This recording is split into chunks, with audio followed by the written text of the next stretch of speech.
Dan yang memicu sebenarnya adalah Pak Jokowi sendiri.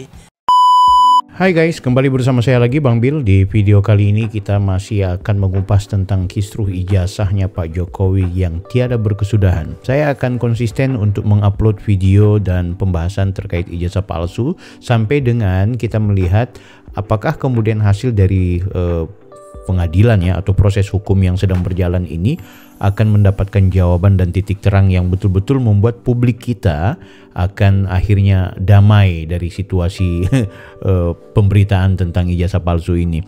Sebenarnya publik akan damai kalau para mereka ini ya, kita tahulah kelompok yang sampai dengan saat ini konsisten mempertanyakan ijazahnya Pak Jokowi. Kalau mereka berhenti, aku yakin semua juga akan damai, akan tentram. Ya paling mungkin ada kisruh-kisruh lainnya, ada pembahasan-pembahasan lainnya, ada tema-tema lainnya. Tapi setidaknya energi tidak terlalu porsir ya untuk berkaitan dengan ijazah, karena memang ini sangat tidak substansial. Di tengah kita berhadapan dengan banyak negara yang sekarang lagi bangkit dan sedang berkembang, kita di internal, di dalam diri, di dalam negeri kita sedang berhadapan dengan situasi yang menurut saya itu kadang-kadang betul-betul menguras energi. Tapi akhirnya kita harus ikut terlibat, bukan dalam konteks ikut meramaikan semata, tapi ikut terlibat dalam rangka untuk menetralisir keadaan. Sebab sesuatu yang berjalan dengan informasi sepihak tanpa ada kontranarasi atau tanpa ada informasi yang berimbang, aku yakin nanti akan menjadi satu informasi yang tak berkesudahan tentang hal yang buruk misalnya. Jadi kalau misalnya tentang Jokowi ijazah palsu, Jokowi ijazah palsu, Jokowi ijazah palsu, tapi kemudian tidak ada yang kemudian memberikan keyakinan kepada publik, enggak, itu salah paham, itu salah sangka.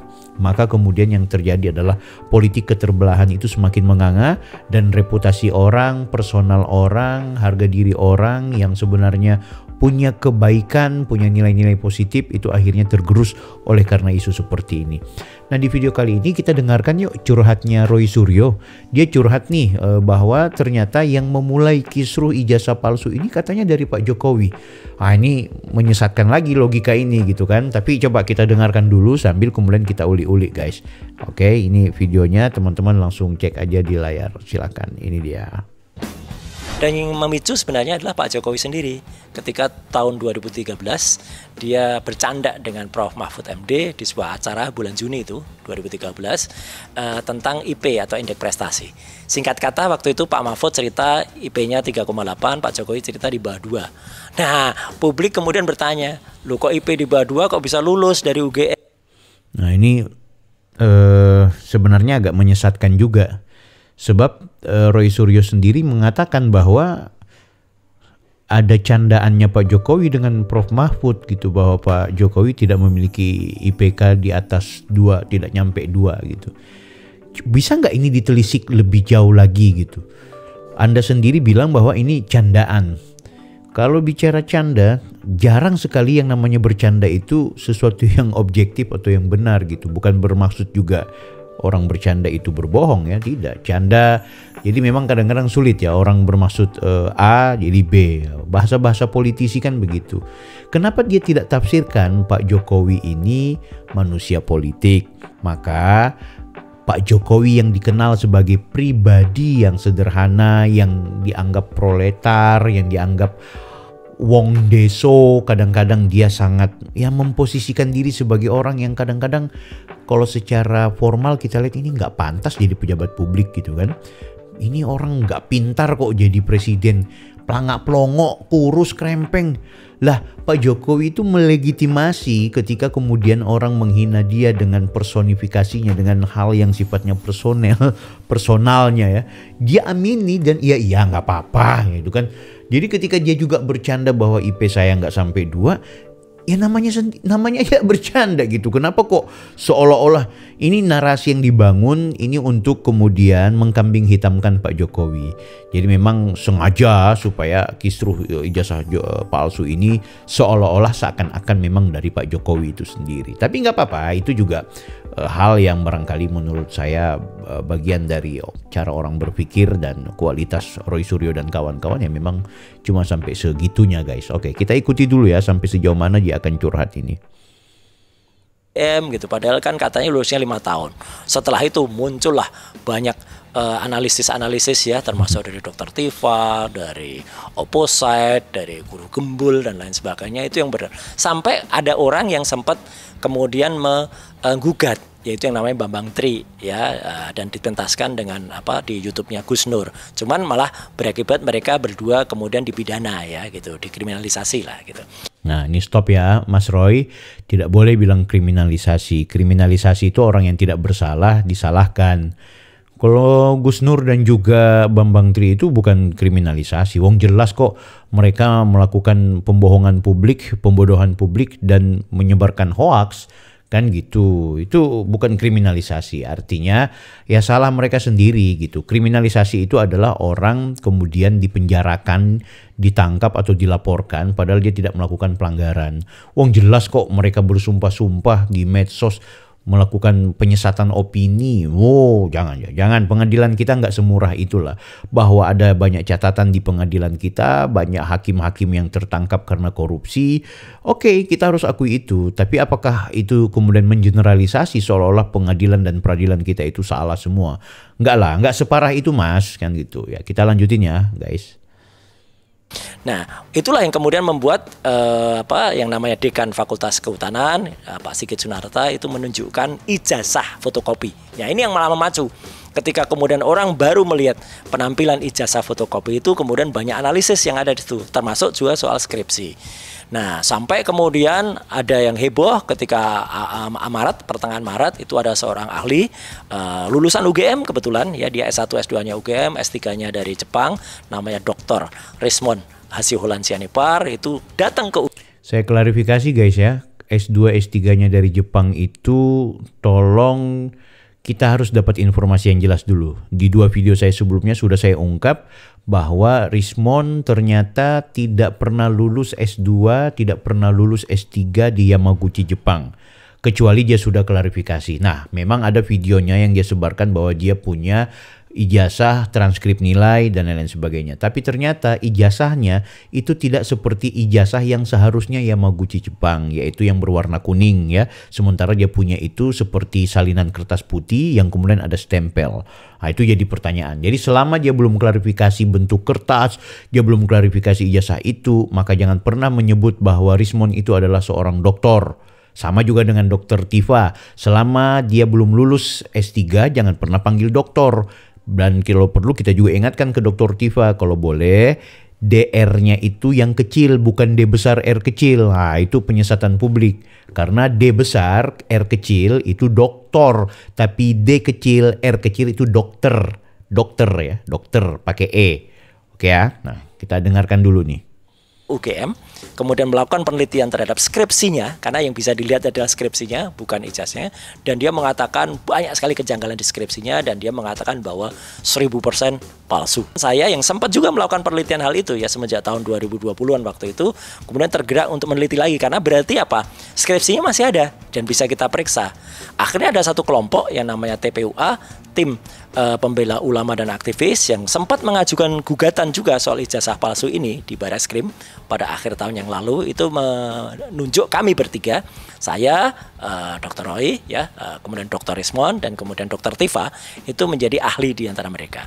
Singkat kata, kami bertiga ke UGM tanggal 15 April yang lalu dan menemukan yang namanya skripsi itu langsung dari UGM. Banyak cerita di balik itu, tapi intinya skripsinya kemudian kita periksa, dan itu adalah bukti primer atau primary evidence yang kita periksa, dan banyak sekali kesalahan di situ, termasuk nggak adanya lembar pengujian, nggak adanya lembar pengesahan, tanda tangan dosen pembimbingnya juga meragukan, bahkan diragukan oleh putrinya sendiri ya, Mbak Aida Greenberry itu mengatakan tanda tangan Profesor Ahmad Sumitro yang ada di situ bukan tanda tangan almarhum ayahnya, karena ejaannya juga salah ya, kemudian namanya juga banyak yang salah. Jadi kami pastikan itu adalah skripsinya itu palsu ya. Saya 99,9% menyatakan itu palsu. Saya 99,9% menyatakan itu palsu.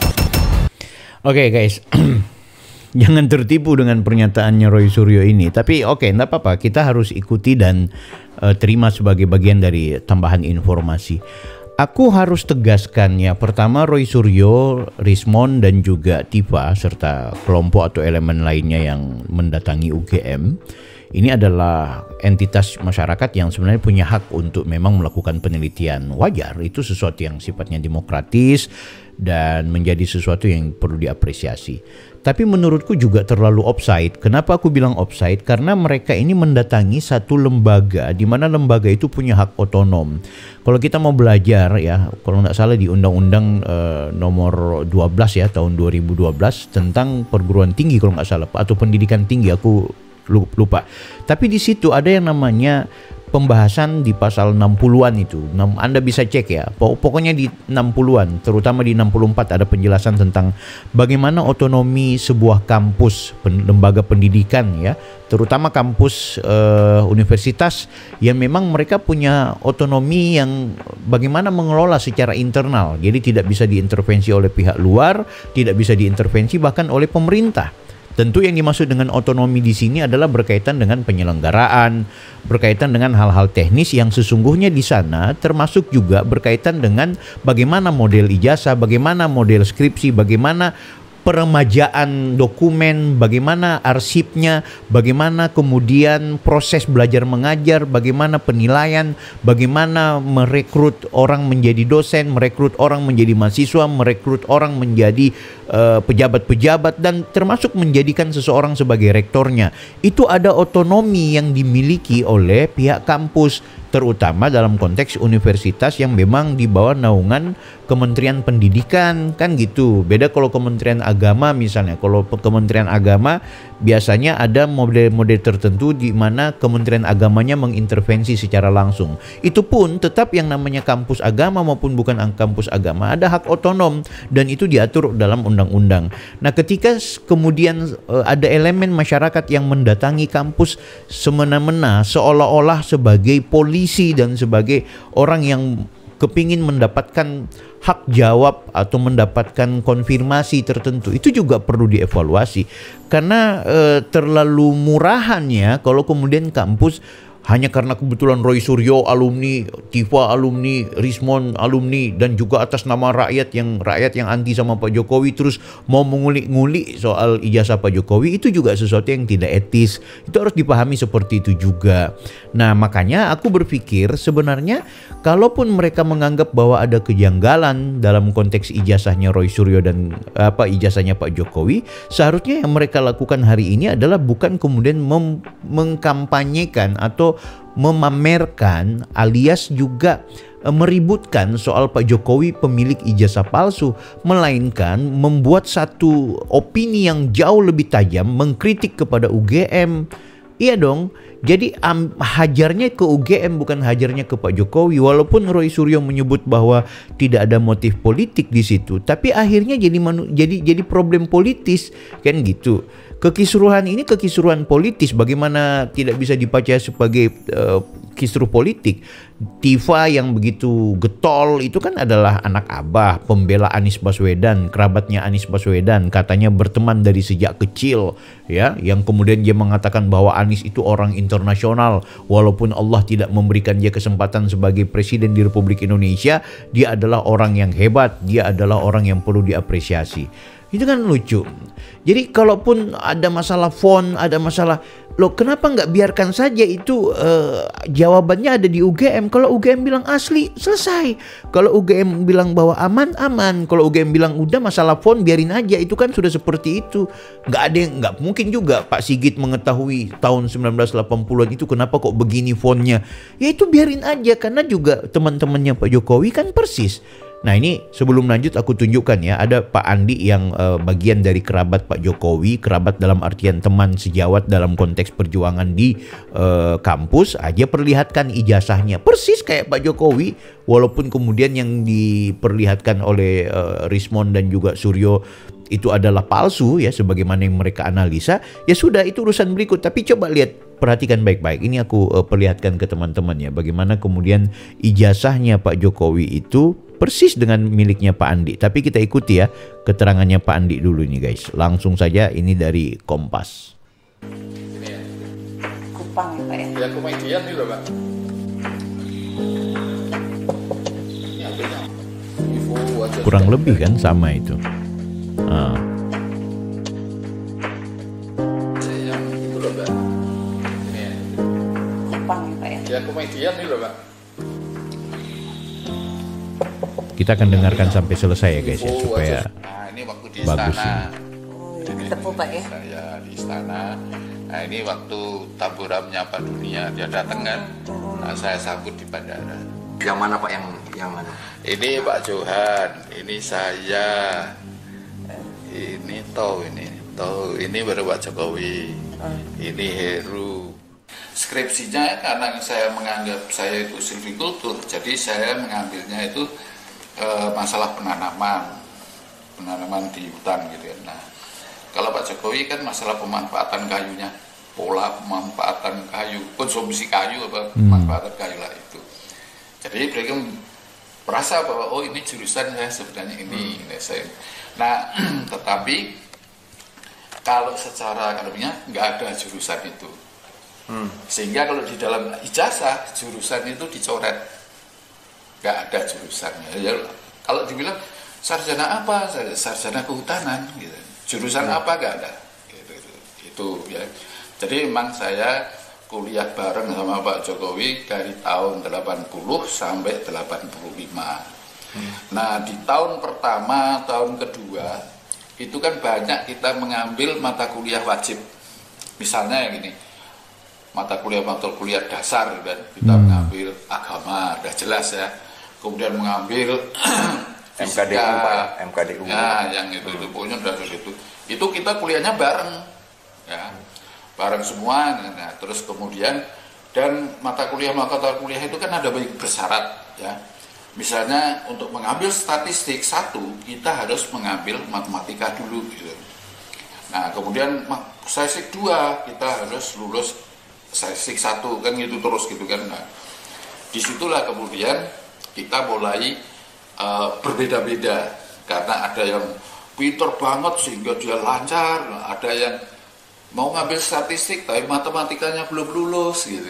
Nah, karena pada saat zaman saya kuliah namanya mata kuliah yang itu sulit betul Semua, Pak, ya? Iya. Kalkulus.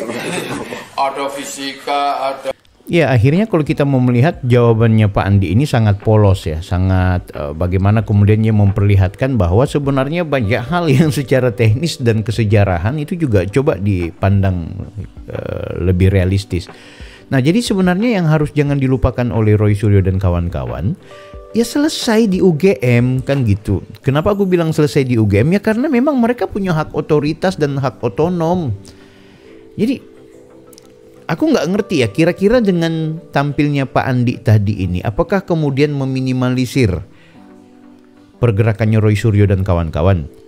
Kira-kira dengan tampilnya Pak Andi tadi, dan Pak Andi sudah beberapa kali sih di videoku sebelum juga memperlihatkan bagaimana beliau podcast dengan salah seorang podcaster yang kemudian dia perlihatkan, dia perjelas dan dia pertegas bahwa Pak Jokowi itu teman saya, lulusan bersama gitu loh. Atau mungkin teman-teman tetap mau menganggap ini ada konspirasi besar. Ya kalau begitu ke UGM, sekali lagi yuk rame-rame hajar aja UGM ya.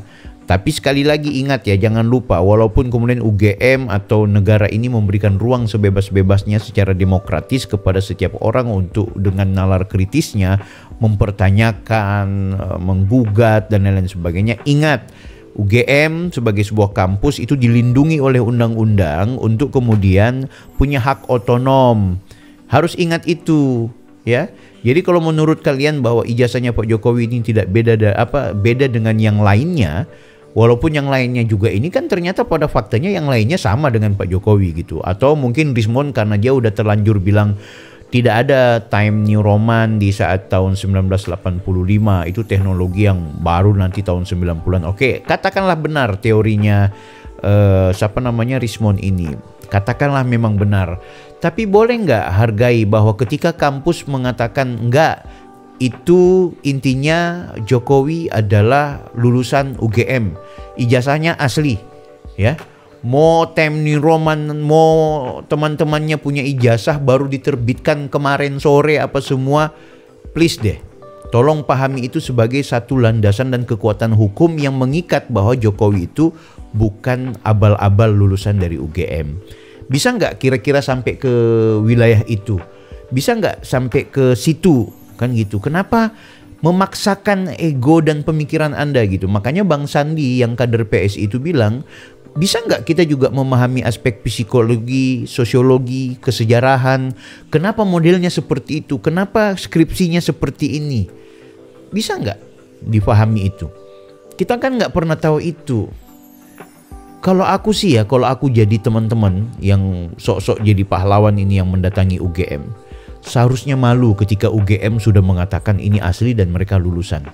Tapi mungkin karena pengaruh keroyokan ya, entitas yang anti Jokowi itu sudah besar, kelompok-kelompok yang benci sama Pak Jokowi ini juga mendesak kepada para ahli, dan mereka sok-sok ahli, sok-sok jagoan. Akhirnya yang mereka lakukan adalah kita maju terus pantang mundur, karena ini wilayahnya gengsi. Selain gengsi, karena hanya dengan cara menghina Pak Jokowi seperti ini, maka pemilu berikut Jokowi tidak akan punya pengaruh, terutama Gibran tidak akan jadi presiden atau wakil presiden mendampingi kembali Pak Prabowo. Kalau kalian punya komentar, tulis ya di komentar. Kita berjumpa di video berikutnya. Saya Bang Bill, Offside.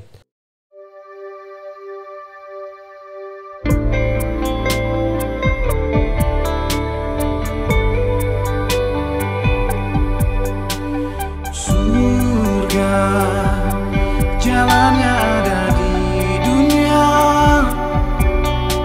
Setelah meninggal dunia tak ada lagi kesempatan untuk bertakwa. La ilaha illallah, lafaz penghuni surga. Firdaus adna ima wa darussalam muqamamu qamun amin khuldi. Golongan orang surga membaca Al-Quran, menjaga lisan, memberi makan orang lapar, dan puasa di bulan Ramadan. Dan orang-orang yang bertakwa kepada Tuhannya diantar menuju surga. Sehingga apabila mereka pun sampai ke alam surga dan pintunya telah dibukakan, para penjaga